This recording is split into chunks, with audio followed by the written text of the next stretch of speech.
Coming to the part 5 of Combined MCQ series. Now let's today we'll be finishing with this Combined MCQ series. Another 50 questions that we'll be completing. Okay, so a person develops headache and breathlessness on a trekking expedition following a rapid ascent to over 3000 meters above the sea level. Which of the following is not used in the treatment of this condition? Now, so as you can see that the patient is suffering from altitude sickness, and so what you have to do is you have to make the person rest at the current altitude, give hydration, and give acetazolamide. You can give acetazolamide. Administration of oxygen is correct. Immediate descent is correct. Antiemetics can be given. Steroids can be given, but not IV digoxin. IV digoxin is not the treatment of choice in this condition. So the right answer here is IV digoxin because they are asking not used, right? Coming to question number 51. Two girls in the same class are diagnosed with meningococcal meningitis. Their 12-year-old friend from the same school is afraid of contracting the disease. So what advice should you give to the exposed students? Now the exposed students, what will they take? What are the options? 2 doses of polysaccharide vaccine, antibiotic prophylaxis, 2 doses of conjugate vaccine, and single dose of meningococcal vaccine.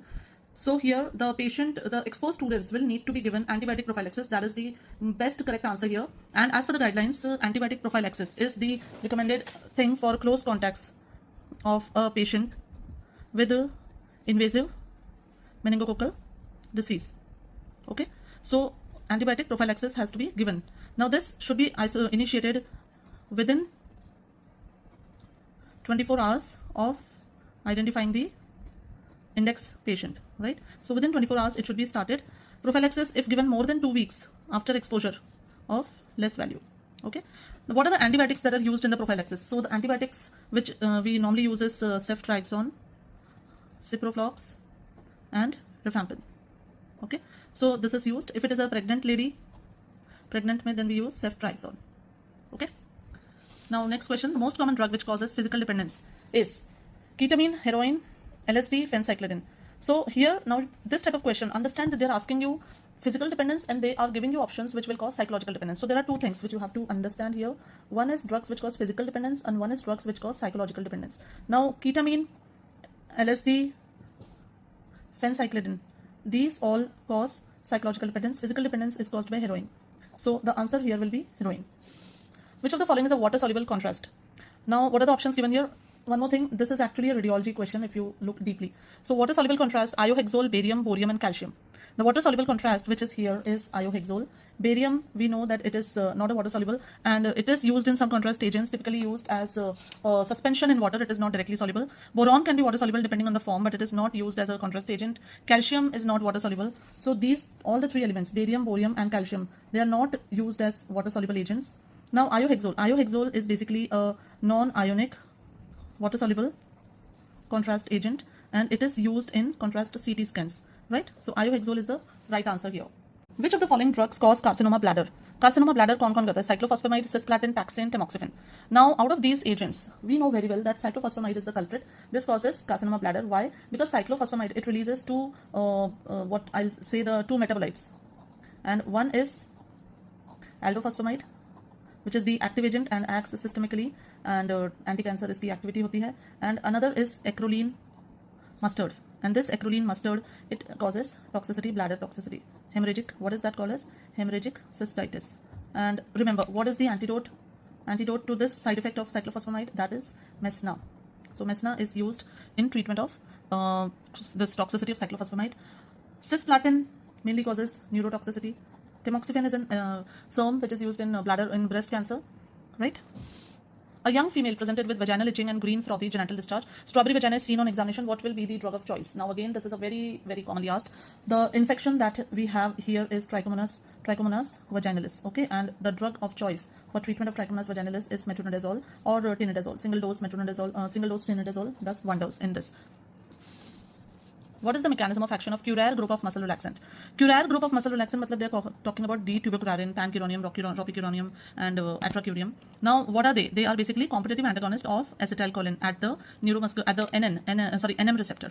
So, acetylcholine binds to the NM receptor, that is nicotinic receptors at neuromuscular junction, and causes the contraction or depolarization. These drugs, they act at the they block the binding of the acetylcholine to the NM receptors and competitive blockade hota hai, and this is how the curated group of muscles, they are active, right? So then they result in relaxation of the muscles.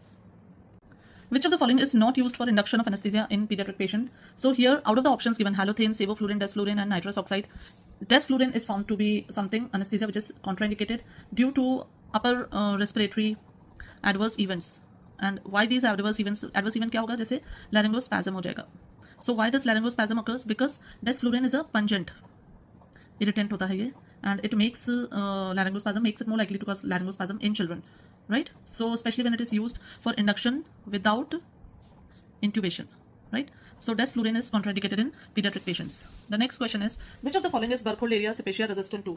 Now ये जो question है ना, ये मुझे समझ नहीं आता. Like Burkholderia cepacia is resistant. Burkholderia cepacia basically it is a complex of bacteria. They cause various infections. And what are the infections that they normally cause? They are सबसे पहले तो ये commonly seen in hospital settings, right? And they can cause lung infections, then they can cause genitourinary infections, respiratory and urinary tract infections. Now this Burkholderia cepacia is resistant to cefotitin as per the answer which is discussed everywhere. Cefotitin ko hota hai which is a beta-lactam antibiotic because of release of beta-lactamase. Okay, so this is the answer to this question. I had an issue like why not ceftazidime then, and so anyways, but I couldn't find an answer to this question anywhere. What dye is used for the diagnosis of esophageal perforation? So there is esophageal perforation and the options given are gastrographin, iohexol, gadolinium and barium sulfate.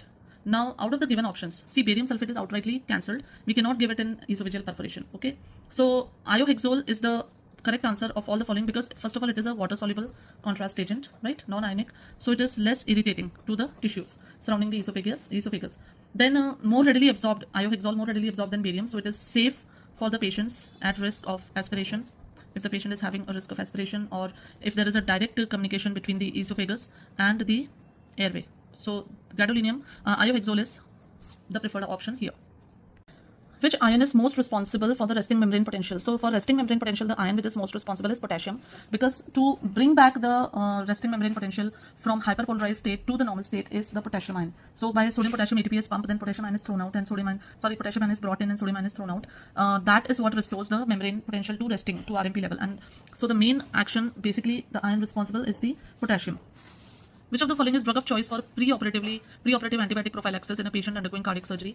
A patient undergoing cardiac surgery, the preoperative antibiotic prophylaxis medicine is always a cephalosporin, and so here the answer given is cefazolin, which will be given to the patient. If there is some kind of resistance situation, then we can give vancomycin also. A 26-year-old woman after severe bleeding due to PFPH develops acute renal failure. Serum glucose is 150, sodium is normal, potassium is high, and bicarbonate is 15. Now, what should be the next step in the treatment? Here, you have to basically, what are the options given? See, IV 0.9% NaCl, 100 ml of 50% glucose with insulin, IV calcitonin, and IV Maxelf. Now, out of the options given here, the glucose insulin drip, this glucose insulin drip will actually drive the potassium inside the cell, right? Inside the cell, so it will correct the hyperkalemia. And calcitonin is basically used in hypercalcemia, not in kalemia. IV Maxelf will in fact cause hyperkalemia and worsen the situation, and NaCl will also worsen the situation here. So this is the right answer. Now the next question, which of the following is wrongly matched? Now this is anticoagulants are matched with their antidotes. So the question here is wrongly matched. तो हमें वो identify करना है कि कौन सा wrongly matched है. So dabigatran matched with idarucizumab, rivaroxaban matched with andexanet, fondaparinux matched with siraparantag, and apixaban matched with andexanet.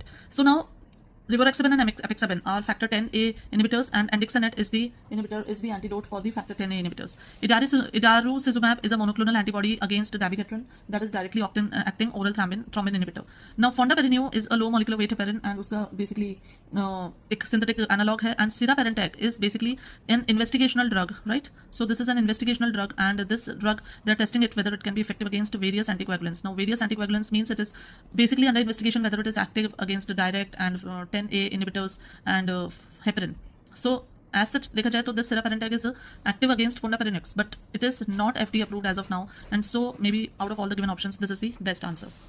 A patient had symptoms of redness and photophobia. On examination, cells were present in anterior chamber with curated precipitates. Intraocular pressure was measured to be 38 mm mercury, so which antiglaucoma drug should be avoided?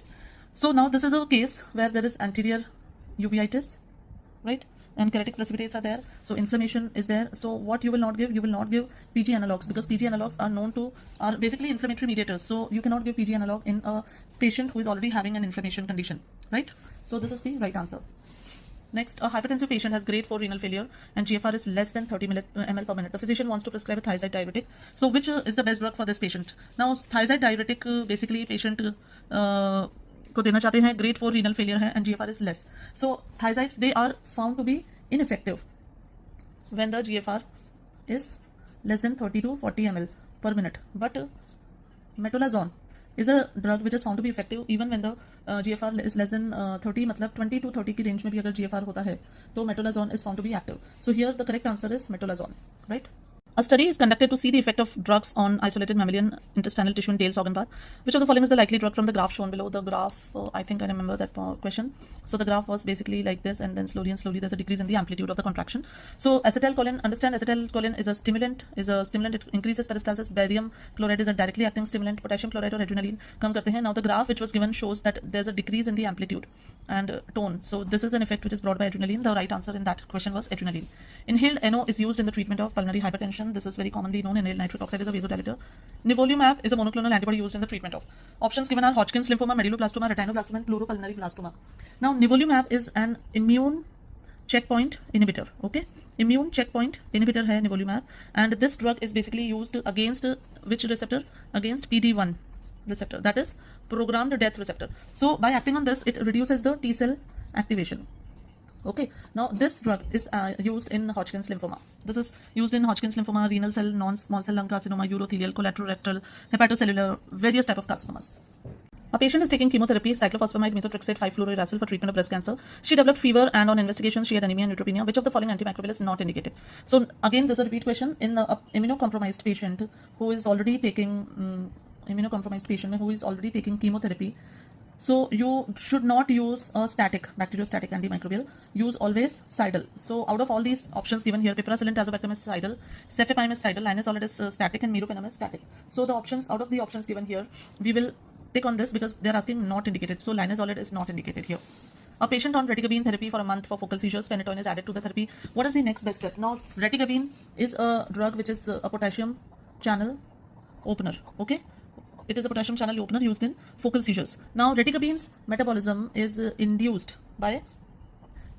increased or induced by phenytoin, carbamazepine, these drugs. So if you are adding phenytoin to the therapy, it will increase the metabolism of reticabine and reduce the efficacy. So in that case, you will have to increase the dose of reticabine. So the next step is to increase the dose of reticabine, right? Which of the following drugs can be used for the treatment of severe COVID-19 pneumonia in children? For severe COVID-19 pneumonia in children, we use steroids. Remdesivir is not indicated, not approved for use in children. So steroids are the drugs which are used, right, in severe COVID. Ivermectin can be used for mild cases in adults, but again not approved for use in children. We administer a drug following first order kinetics if the administered dose is doubled. Now first order kinetics or zero order kinetics, क्या difference होता है? First order kinetics में half life and clearance remains constant.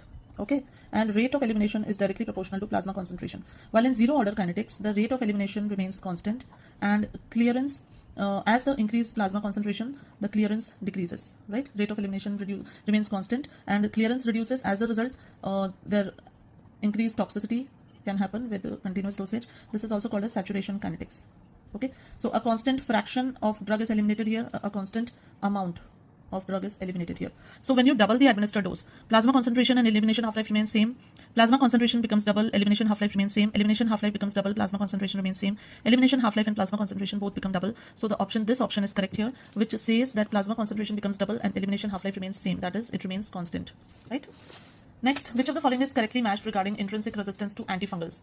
So intrinsic resistance to antifungals, this is a fact-based questions. Here the answer is Candida krusei is intrinsically resistant to fluconazole. Okay, Aspergillus niger treatment voriconazole used, Candida glabrata amphotericin B used, Aspergillus में micafungin used. But here we use in Candida krusei, it can be treated with echinocandins or voriconazole. Okay. Next, Topiramate is used for the treatment of. Now Topiramate is an anti-epileptic drug and it is a wonderful drug. Why wonderful? Because Topiramate acts through multiple mechanisms. It causes blockade of sodium ion channels, it opens potassium ions, it increases GABA, then it opens up GABA channels, it reduces AMPA, and it also has carbonic anhydrase action. So it's a drug having all the actions, right? It is used for focal seizures, refractory seizures, and grand mal epilepsy also. Lennox-Gastaut syndrome is the disease where Topiramate is the drug of choice. Then apart from epilepsy, Topiramate के other uses हैं, anti-craving में भी use होता है, bipolar में use होता है, right? Then it is used in obesity, migraine prophylaxis. So there are multiple uses of Topiramate. It's a beautiful drug. What is not the off-label use of risperidone? A very interesting question this is. Not the off-label use of risperidone. So here the options given are post-traumatic stress disorder, OCD, dementia, and bipolar disorder. Out of this, the right option here is bipolar disorder. Now why? Because bipolar disorder is on the label use and not the off-label use. Risperidone is an antipsychotic. We all know that. It is an atypical, I'll write here, it is an antipsychotic. And what type of antipsychotic? It is an atypical antipsychotic. And on the label use, it is indicated in bipolar disorder. It is indicated in schizophrenia, right? And mania. So it is definitely indicated. PTSD, OCD, dementia, these things, it can be used off-label, but bipolar is not the off-label use. Which of the following is FDA-approved drug for long-term treatment of obesity? So the drug which is FDA-approved for long-term treatment of obesity is liraglutide. Out of all the options, ibutramine, liraglutide, metformin, fenfluramine. Liraglutide, as we know that it is basically incretin mimetic and GLP-1 analog, GLP and GIP-1 analog, and this is given once weekly injection ke through it is given, and it is basically very much effective in diabetes mellitus. Another drug of this same category is semaglutide, which is also used, and orally now semaglutide is also used. Then another drug is CET, melanotide, that works through the melatonin pathway. Orlistat, ibutramine, ye sab hain. A newly diagnosed tuberculosis patient was found to be HIV positive. Which of the following statement is true about treatment of this patient? Start ATT with ART together. ART should be started only if CD4 count is less than 50. ATT should be started first followed by ART 2 weeks later, and ART should be started first followed by ATT 2 weeks later. This question we have attempted earlier also. First you start with ATT and then you start with ART 2 weeks later. So there should be, this will enable, first of all, the patient will settle down on ATT, right? Then ART pehle shuru karne pe there is immune responses, so they will be immune responses will be reduced, right? ATT settle hogi, tolerate hogi, tab tak the interactions etc will not be there in the beginning phase. Overlapping toxicities nahi hongi, limit the risk of immune reconstitution, inflammatory syndrome also. So this is the reason why ATT should be started first followed by ART. Next, a patient with stroke is started on clopidogrel. He developed another episode of stroke 6 months later. So which is the likely cause? Now, clopidogrel is a prodrug, right? So it is metabolized by the CYP2C19, and after metabolism, it produces an active metabolite, which then produces the action. So if a patient is started with stroke and developed the stroke 6 months later, that means the clopidogrel is not activated properly. So here the answer will be poor metabolism by CYP2C19. Had it been like rapid metabolism, you would have gotten confused. Ki, okay, rapid metabolism ho raha hai, to clopidogrel ka jaldi khatam ho rahi hai. Lekin actually it is poor metabolism. So remember this. A patient is given ipratropium, he developed paradoxical bronchoconstriction, which is not a likely mechanism. Here the answer is not a likely mechanism. So benzalkonium chloride is a mechanism. Presynaptic stimulation of M2 autoreceptors. It is not. Presynaptic inhibition of M2 receptors is happening here. Use of hypertonic saline can result in bronchoconstriction. EDTA can result. So the answer is here is this. Which of the following is true about nicotine replacement therapy? Now, nicotine questions we have done in detail in earlier. So, nicotine replacement therapy ke baare mein true kya hai? The question is what is true? Varenicline is a form of NRT that comes with a black box warning of CVS. So, this is not true. There should be a gap of minimum 15 minutes between nicotine and coffee or acidic food. This is true. NRT is given by GI route. No, it is given either as a gum, or it is a spray, or it is inhaler, or it is a lozenge, right? But it is never given by oral tablet. Nicotine gum is better because it attains more plasma concentration than lozenge. No, lozenges are better because they are completely absorbed, while gums mein thoda bahut nicotine fir bhi reh jata hai. So the correct answer here is this, right? Mechanism of action of local anesthetics is, now local anesthetics, they act by decreasing the transport of sodium ion via voltage gated channels. There's a very simple question. For treatment of which of the following conditions a combination of antimicrobials is not required? So malaria, we definitely require a combination is given. Gonorrhea mein a single drug that is cephalosporin. So gonorrhea mein usually it is a single combination, single drug that is ceftriaxone is usually enough. Intra-abdominal may we give a combination to take care of gram positive, gram negative. Tuberculosis may we give a combination that is ATT. As an Indian medical intern, which of the following is the correct format for prescription? Now, if there are questions related to prescription, just to understand that they are trying to find out the correctness in writing that prescription. They are not really into identifying the correctness of the drug or the medicine. So, tablet alprazolam 0.5 mg once a day before bedtime for 7 days. Tablet alprazolam 0.5 mg HS. Tablet alprazolam 500 microgram 1 tablet OD for 7 days. And tablet alprazolam 0.5 mg tablet HS. So here the right answer is this, because here in this you are using abbreviations. So correct format is that the abbreviations are not used, and if there are abbreviations, then it is not an ideal prescription. Rate of administration is equal to rate of elimination. So here they are talking about first order kinetics. That is, rate of elimination is directly equal to, that means the dose rate is equal to rate of administration and is equal to plasma concentration. So now to calculate the dosing rate to maintain. So what is the catch here? To maintain. So when they're asking about maintain dose, that means they are asking about maintenance. Okay, what will you use for maintenance? Now maintenance, you know there are two things. Loading dose depends upon volume of distribution, and maintenance dose depends upon the clearance. So now since they're asking about maintenance dose, so clearance किस में? इन दोनों में. इसमें this is the correct formula. Dosing rate is equal to clearance into CPSS. So this is the right answer. Okay. A patient with bronchial asthma presents with raised intraocular pressure. Treatment of open angle glaucoma is, now as we know, the drug of choice for primary open angle glaucoma is PGF2 analogs. Alpha analogs, and in this the drug which is used in glaucoma is latanoprost. So this is the right answer. A 45-year-old patient is being treated with low dose aspirins since 6 months, and he is presented with rectal bleeding. So inhibition of which substance is likely to be responsible? So aspirin, as we all know, that it is an irreversible Irreversible, this is the specific characteristic, irreversible inhibitor of COX enzyme. That is COX non-selective hota hai, irreversible non-selective. So it will inhibit COX-1 and COX-2. So what it does is it increases PGI2 and it reduces thromboxane E2. So the substance inhibition of thromboxane E2 is responsible for the bleeding. A patient presented with suspected cocaine overdose. Which of the features is not seen in this patient? Now cocaine is a drug which inhibits the reuptake of noradrenaline. So it will increase the noradrenaline in the cleft and that results in increased sympathetic activity. So which feature is not seen? Here they are asking not seen. Bradycardia, agitation, myocardial infarction, hyperthermia. The patient will present with agitation, infarction, hyperthermia, but they will not present with bradycardia. They will in fact present with tachycardia, right? A child presents to a hospital with agitation, photophobia, retention of urine. History reveals that he has eaten some berry and so what is the poisoning and what is the antidote? A very repetitive question. We have done it many times. The answer here is Datura and Datura and physostigmine, because this is an atropine poisoning. Okay, so atropine ka antidote is physostigmine. Okay. A 34-week pregnant female with polyhydramnios presents with labor pain. She was treated with indomethacin earlier. Which of the following is likely outcome? So the patient is treated with indomethacin, and indomethacin is an NSAID, right? And what can an NSAID do? NSAID can cause closure of ductus arteriosus. So it will basically result in premature closure of the ductus arteriosus. It will reduce the prostaglandin synthesis.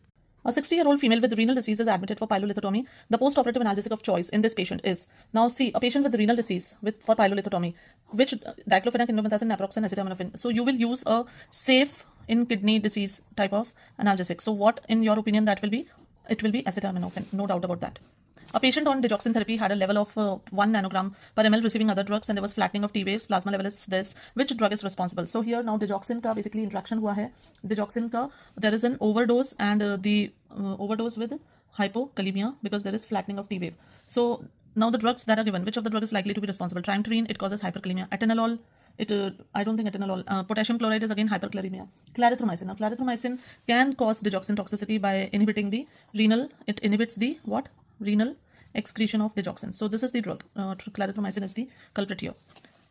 Tocilizumab is an immunosuppressive drug used for rheumatoid arthritis. It is a monoclonal antibody against interleukin 6 and it was used in COVID-19 also. A hypertensive patient presented with chronic renal insufficiency, pedal edema. On investigation, serum creatinine is high.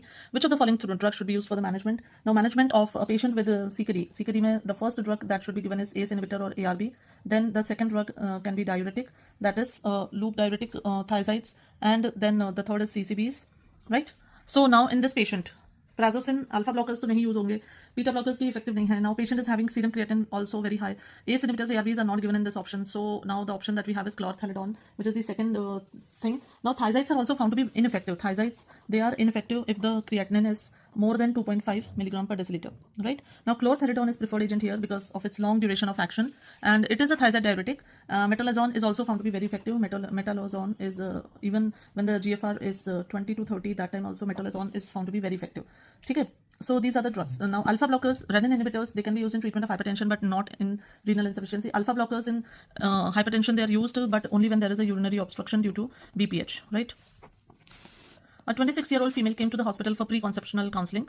Patient is a known hypertensive compliant to the drug therapy. So which drug will you advise to stop? Now methyl-dopa is safe, labetalol is safe, lisinopril and nifedipine. Isme lisinopril. So ACE inhibitors are completely contraindicated in pregnancy. They are contraindicated in pregnancy, so the patient can take other drugs but not ACE inhibitors. Patient with a history of mitral stenosis, stroke, presence with irregular heartbeat. There is no clot in the left atrium. Patient is already on ACE inhibitors and statin. Which drug you will add? So this is a patient of atrial fibrillation, and in this patient you will start with warfarin. Warfarin has to be started, and it will reduce the chances of stroke. So if it is a non-valvular AF, then you can start with directly acting oral anticoagulants like dabigatran, right? And apixaban, rivaroxaban, that is factor 10A inhibitors. They can be started if it is a non-valvular AF. If the patient has valvular AF, then you will give them warfarin. Okay.